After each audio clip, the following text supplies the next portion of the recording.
রাত প্রায় 12টা। শহর থেকে অনেক দূরের এক পুরনো গ্রামে পৌঁছালো এক তরুণ। তার নাম রাহুল। সে একজন ভ্লগার, ভূত প্রেত আর রহস্য নিয়ে ভিডিও বানায়। গ্রামের লোকেরা তাকে বারবার বলছিল, ডাকাতিয়া বনে যেও না, বিশেষ করে 7 নম্বর ঘরের কাছে না। কিন্তু রাহুলের আগ্রহ আরও বেড়ে গেল। পরদিন সন্ধ্যায় সে ক্যামেরা, লাইট আর ট্রাইপড নিয়ে বেরিয়ে পড়ল ডাকাতিয়া বনের দিকে। বনের ভেতর ঢুকতেই চারপাশ অস্বাভাবিক নীরব হয়ে গেল। কোনো পাখির ডাক নেই, বাতাসও যেন থেমে গেছে। হঠাৎ সে পুরনো একটি কাঠের সাইনবোর্ড দেখল, 7 নম্বর ঘর। রাহুল হেসে বলল, এই তো কন্টেন্ট। সে হাঁটতে লাগল। কিছুক্ষণ পর একটা পুরনো ভাঙা ঘর দেখা গেল।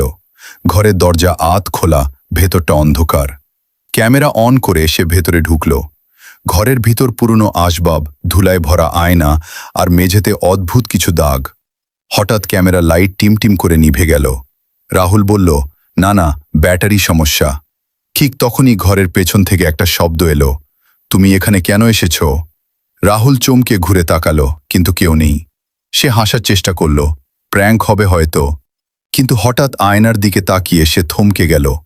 আয়নায় তার নিজের পেছনে আরেকজন দাঁড়িয়ে আছে। কিন্তু সে ঘুরে দেখল, পেছনে কেউ নেই। আবার আয়নার দিকে তাকালো, লোকটা এবার আরও কাছে। রাহুল পেছনে ঘুরে চিৎকার করল, কে ওখানে? কেউ নেই।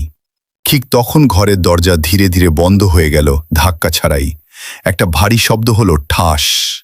রাহুল দৌড়াতে চাইল, কিন্তু দরজা নড়ছে না। হঠাৎ ঘরের ভিতরের তাপমাত্রা অনেক কমে গেল।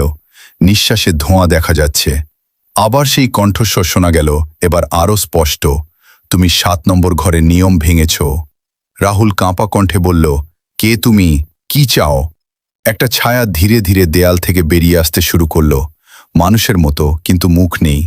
ছায়াটা বলল, আমি এই ঘরের শেষ দর্শক ছিলাম, এখন তুমি হবে পরের। রাহুল দৌড়ে জানালার দিকে গেল, কিন্তু জানালার বাইরে আর বন নেই, শুধু অন্ধকার, শূন্যতা।